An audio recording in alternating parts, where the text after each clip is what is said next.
मैंने सोचा क्या हो रहा है। जब मैंने पीछे मुड़ी तो मेरे कमर पे उस आदमी का हाथ था और मेरा दुपट्टा वो ज्योति कुमार खींच रहा था। और जब मैंने उस आदमी को देखा ना तो वो मुस्कुरा रहा था। मैंने ऐसे दुपट्टा खींचा और मैं कुछ नहीं बोल पाई डर से कि मेरे हस्बैंड यहाँ पे है, मेरी माँ यहाँ पे है, ये लोग कुछ कर देगा। मुझे क्या पता था कि मैं फाइट दे रही हूँ और ये लोग मेरे बाबू को ख़त्म कर देंगे। इतना ऑक्सीजन का किल्लत सर, मेरा बाबू डर गया बहुत ज़्यादा। ऑक्सीजन सिलेंडर देखता था और कहता था हाँ वो ख़त्म हो जाएगा, वो ख़त्म हो जाएगा। मैं कहती थी नहीं ख़त्म होगा बाबू। डेढ़ घंटे के लिए सर ऑक्सीजन सप्लाई बंद रहता था। सर हम लोग नोएडा में रहते हैं, मैं और मेरे हस्बैंड। अभी होली में हम लोग बिहार आए हुए थे सर, होली मनाने के लिए पूरी फैमिली का गेट टुगेदर था। 9 अप्रैल को मेरे हस्बैंड की तबीयत ख़राब हुई, फीवर हुआ उनको काफ़ी तेज़। हमने कोरोना का 2-2 3-3 बार टेस्ट करवाया, नेगेटिव आया। RT-PCR के लिए दिया तो वहाँ पे भागलपुर में सर, भागलपुर में थे हम लोग, वहाँ पे 1 दिन 2 दिन वेट करते करते 10 दिन तक रिपोर्ट नहीं आया। फिर हमने नोएडा के एक डॉक्टर हैं उनसे कंसल्ट किया, वीडियो कंसल्टेशन से। उन्होंने बोला कि CT चेस्ट करवाना है। हम लोग भागलपुर गए और CT चेस्ट करवाए तो उसमें उनका इन्फेक्शन आया। 60% लंग्स उनका उसमें इन्फेक्टेड था, डैमेज नहीं था, इन्फेक्टेड था बस। बाकी लंग्स का हर चीज़ परफेक्ट था, सारा चीज़ नाक का, गले का सब कुछ नॉर्मल था, उसमें रिपोर्ट में था। फिर हम लोग नेक्स्ट डे ग्लोकल हॉस्पिटल है भागलपुर में, ग्लोकल हॉस्पिटल लेके आए, वहाँ पे एडमिट कराया हमने ICU में। मेरी मदर की भी तबीयत ख़राब थी, मेरी मम्मी और मेरे हस्बैंड दोनों एक साथ एडमिट हुए। वहाँ पे इतनी लापरवाही हुई उनके साथ, इतनी लापरवाही हुई। डॉक्टर्स आते थे बस विज़िट के लिए, 10 मिनट देख के गए। उसके अलावा जितने भी वहाँ पे नर्स थे, कंपाउंडर्स थे, सारे के सारे जल्लाद थे सर। कोई दवाई तक नहीं देना चाहता था पेशेंट। मेरी मदर टचवुड बेटर कंडीशन में थी थोड़ी, मेरे हस्बैंड बोल भी नहीं पा रहे थे उस समय तक। इशारे से पानी का ऐसे बताते थे लेकिन कोई उनको पानी नहीं पिलाता था सर। वो मुझे हार के फ़ोन करते थे कि पानी पिला दो। जब मैं अंदर जाती थी तो ये लोग हल्ला करते थे कि क्यों जा रहे हो अंदर। फिर भी मैं जाके उनको पानी पिलाती थी, जूस पिलाती थी। रेमडेसिविर इंजेक्शन का नाम आप लोगों ने अभी तक सबने सुन लिया होगा कि कितनी मुश्किल से मिल रहा है। डॉक्टर ने वहाँ सजेस्ट किया, मेरे 2 पेशेंट थे वहाँ, हमने बहुत मुश्किल से अरेंज किया। जब वो इंजेक्शन मिला तो एक दिन रात को जब इंजेक्शन देने लगे, हाफ़ इंजेक्शन फ्लोर पे गिरा दिया उन्होंने। हमने कहा कि इतना महंगा इंजेक्शन है, इसी का असर होके ठीक होते ही आपने कैसे गिरा दिया। उन्होंने कहा कि 50,000 का भी गिरा देता ना तो तुम कुछ नहीं कर पाती अभी। हम लोग चुपचाप वहाँ से सर हट गए। थोड़ी देर बाद वहाँ पे मेरे हस्बैंड को मैंने देखा कि उन्होंने 2-3 बार पॉटी किया था, यूरिन पास किया था, कोई क्लीन करने नहीं आ रहा था सर। 6 घंटे से वो उसी गंदगी पे पड़े हुए थे। उन्होंने मुझे फिर फ़ोन किया, बस फ़ोन कर पाते थे सर, बोल भी नहीं, बस मिस्ड कॉल आती थी, मैं समझ जाती थी कि कुछ परेशानी है उनको। जब मैं गई तो मैंने देखा पूरे गंदे बेड पे मेरे हस्बैंड 6 फीट 2 इंच के सर, पूरे गंदे पे वो सोए हुए थे सर। मैंने ज़बरदस्ती सबको बुलाया। एक आदमी था ज्योति कुमार करके, ज्योति कुमार, सब लोग ध्यान से इसको कवर कीजिए। ज्योति कुमार एक कंपाउंडर था वहाँ पे। कौन से हॉस्पिटल का नाम? Glocal hospital Bhagalpur. Jyoti Kumar compounder है वहाँ का, मतलब जो अटेंडेंट सब होते हैं ना वो है, लड़की नहीं है, लड़का है ज्योति कुमार। उसको मैंने रिक्वेस्ट किया कि भैया प्लीज़ आप मेरे हस्बैंड की मदद कर दीजिए, रात में ये लोग रुकने नहीं दे रहे हैं मुझे अपने पास, इनके पास। उसने बोला ठीक है ज़रूर मदद करूँगा, ये कह के, और मैं अपने हस्बैंड से बात करने लगी। इशारे से ही वो बात कर रहे थे, मैं बोल रही थी। अचानक से मेरा दुपट्टा खिंचाया बहुत ज़ोर से। मैंने सोचा क्या हो रहा है। जब मैंने पीछे मुड़ी तो मेरे कमर पे उस आदमी का हाथ था और मेरा दुपट्टा वो ज्योति कुमार खींच रहा था। मेरी माँ पीछे से चिल्लाई, मेरे हस्बैंड ऐसे ऐसे होने लगे, पूरा पसीना उनको चल गया, कुछ बोल नहीं पा रहे थे वो।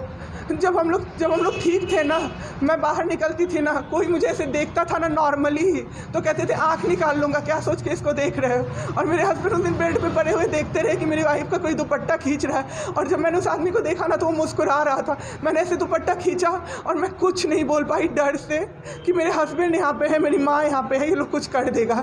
इस डर से मैं कुछ नहीं बाहर निकली। मैं बाहर निकल के मैं दम से बैठ गई। वो आदमी मेरे पास फिर आया, मुस्कुरा के बोला मैं ध्यान रखूँगा। मैंने बोला ठीक है भैया आप ध्यान रखना। मैंने कुछ नहीं बोला उसको, कुछ भी नहीं। 2-3 दिन बाद ऐसे ही कोई कोई सुविधा नहीं, कुछ नहीं। मेरे हस्बैंड की तबीयत उस दिन से बिगड़ी जब रात के 2 बजे में मेरी मदर के बगल वाले बेड पे एक अंकल, मास्क उनका हट गया था और वो अंकल चिल्ला चिल्ला के नर्स को बुला रहे थे और मेरी मम्मी चिल्ला रही थी, जल्दी आइए ये मर जाएंगे, जल्दी आइए ये मर जाएंगे। कोई नहीं आया और अंकल ने दम तोड़ दिया।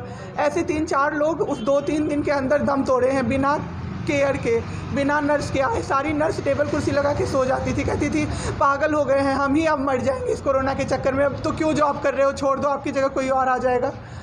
उसके बाद वहाँ से ले बाई पैप वहाँ उस हॉस्पिटल में नहीं अवेलेबल था। मेरे हस्बैंड की तबीयत एक दिन बहुत ख़राब हो गई, उन्होंने मायागंज रेफ़र कर दिया, भागलपुर मायागंज हॉस्पिटल। हम लोग जब भी मायागंज आए, मायागंज की और हालत ख़राब, आईसीयू में 4 बेड था। मेरे हस्बैंड के बगल वाले बेड पे 4 लोग 6 से 7 घंटे में 4 लोग ख़त्म हुए। क्यों ख़त्म हुए? वो नर्स को बुला रहे थे, सिस्टर आ जाओ, दिक्कत हो रही है, दिक्कत हो रही है, और सिस्टर नहीं आती थी। एक अंकल तो बुलाते बुलाते उलट के गिर गए, पूरा सर फूट गया, ब्लड और मर गए वो अंकल वहीं पे। इतना मेरे हस्बैंड डर गए। शाम होते होते मेरे हस्बैंड की तबीयत अचानक से ख़राब होने लगी, पूरा ये सब ड्राई हो गया, एक लेयर वाइट कलर का जम गया उनके ऊपर, बहुत ज़्यादा तबीयत ख़राब हो गई। हम लोगों को समझ में नहीं आ रहा था कि हो क्या रहा था। अचानक से मेरे दिमाग में आया ना, डॉक्टर को कम से कम 5-6 बार मेरी बहन बुलाने गई है, क्योंकि कोई डॉक्टर था ही नहीं ड्यूटी। कब हुई आपके हस्बैंड की डेथ में? परसों। सुनिए मेरी बात, पहले पूरी कहानी मेरी सुनिए। मेरी बहन 5 बार 6 बार गई है बुलाने डॉक्टर को मायागंज में, तो डॉक्टर क्या कह रहे हैं, यार रात में भी सोने नहीं दोगे, रात में भी सोने नहीं दोगे। जब हमने देखा जाके सर, तो लाइट ऑफ, इमरजेंसी के नाइट डॉक्टर्स का लाइट ऑफ, और सब नीचे बिछा के मूवी देख रहे हैं और सो रहे हैं, और दरवाज़ा तक नहीं खोला सर। मेरे हस्बैंड की ऐसी हालत हुई, जब मेरी दीदी बहुत जाके चिल्लाई तब एक डॉक्टर आए वहाँ से, तो उन्होंने देखा क्या कि मास्क, उन्होंने ऐसे मास्क लगा होता है ना, उसमें एक ऑक्सीजन सप्लाई का पाइप होता है ना, वो पाइप ही नहीं लगाया था सर, बस मास्क लगा के छोड़ दिया था, ऑक्सीजन सप्लाई आ ही नहीं रहा था। जब बहुत कम हो गया तब वो डॉक्टर आए और पाइप लगाया, मेरे हस्बैंड तुरंत में ज़िंदा हो गए। उसी दिन से उनके दिमाग में वो ऑक्सीजन की किल्लत का डर बैठ गया सर। बहुत 7 घंटे बिना ऑक्सीजन के रहे सर, लड़ते रहे। फिर उस दिन इतना वो डर गए, वो बोले नहीं अब हमको कहीं बाहर लेके चलो। दिल्ली में सर हमने बेड का किया, बहुत पता नहीं था, दिल्ली में कहीं भी जगह नहीं था। हम पटना आए, राजेश्वर हॉस्पिटल में सर पटना आए। यहाँ पे इन्होंने कहा आईसीयू में अटेंडेंट नहीं अलाउड हैं, नहीं जाओगे आप। मेरे हस्बैंड रोने लगे कि मेरी वाइफ को बस भेज दो, वो रहेगी तो मैं ठीक हो जाऊँगा। इन लोगों ने नहीं अलाउ किया सर। मैंने देखा एम्बुलेंस से हम लोग भागलपुर से पटना आए थे राजेश्वर, रास्ते में उनको 3 बार पॉटी हुई थी सर। उसी गंदे बेड पे उनको 4-5 घंटे राजेश्वर में सुलाया रहा। मैं 10 बार जाके बोली बाहर से कि सर प्लीज़ बेड क्लीन कर दीजिए, वो हम लोग देख लेंगे ना। एक डॉक्टर निकले, मैंने बोला, वो मेरे हस्बैंड अंदर से ना बोल नहीं पा रहे थे ना, अंदर से ऐसे कर रहे थे, बुला रहे थे सबको। मैंने कहा सर वो बुला रहे हैं किसी को बाहर से, तो एक डॉक्टर मुझे कहता है अरे छोड़िए ना, वो छोड़ा तो ऐसे ही बौखला रहा है जब से आया है। मैं उस समय कुछ नहीं कर पाई सर। उसके बाद उनका ऑक्सीजन लेवल जब 37 हो गया, तब मेरे साथ मेरी दीदी थी, मेरे जीजा जी थे और मेरे जेठ थे। तब मैंने अपने जीजा जी को बोला कि अब मेरे से नहीं रहा होगा, मुझे किसी तरह से अंदर भिजवाइए। तब उन्होंने ज़बरदस्ती मुझे अंदर भेजा और 37 से 74 मैंने कर दिया 10 मिनट में। मेरे बाबू का ऑक्सीजन लेवल मैंने बढ़ा दिया। उसके बाद इन लोगों ने मुझे बोला, मैंने बोला सर अटेंडेंट अलाउड है, सारे के अटेंडेंट बैठे हुए थे। तो एक डॉक्टर ने मुझे बोला अटेंडेंट अलाउड नहीं रहेंगे तो कैसे काम चलेगा, सब तो कोरोना से बीमार पड़ रहे हैं, हम लोग कितना देखें, हम लोग क्या मर जाए खांसते खांसते सबको देख के, बैठिए चुपचाप और देखिए। 15 दिन तक सर एक टेबल पे एक लगातार मैं बैठी हूँ। आज 1 महीना पे मैंने ब्रश किया है सर, 1 महीने पे ब्रश किया है मैंने। बाबू को बहुत ठीक कर दिया, इतना स्ट्रॉ लगा के सर, मास्क के अंदर से स्ट्रॉ लगा के बाबू को मैंने जूस, दाल, रोटी सब कुछ पिलाया सर। इतने ठीक हो गए ना कि जो डॉक्टर फर्स्ट डे बोला था ये बचेगा नहीं, वो डॉक्टर सर 3-4 दिन बाद कहता है टचवुड क्या कर दिया आपने इनके साथ, ये तो एकदम ठीक हो गए। गजब का फाइट दिया आप दोनों ने मिल के, मुझे क्या पता था कि मैं फाइट दे रही हूँ और ये लोग मेरे बाबू को ख़त्म कर देंगे। इतना ऑक्सीजन का किल्लत सर, मेरा बाबू डर गया बहुत ज़्यादा। ऑक्सीजन सिलेंडर देखता था और कहता था हाँ वो ख़त्म हो जाएगा, वो ख़त्म हो जाएगा। मैं कहती थी नहीं ख़त्म होगा बाबू। 1.5 घंटे के लिए सर ऑक्सीजन सप्लाई बंद रहता था।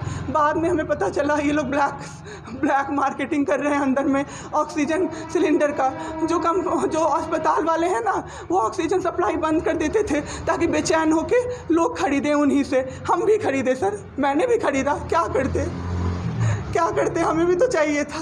परसों सर सुबह में हमारे पास एक ही सिलेंडर था, पाइपलाइन बंद हो गया, मेरे हस्बैंड को बाईपैप लगा हुआ था, उनको 2 सिलेंडर से जाना था, एक ही सिलेंडर था। सिलेंडर मांगते मांगते कहीं नहीं मिला सर, मेरे हस्बैंड ख़त्म हो गए।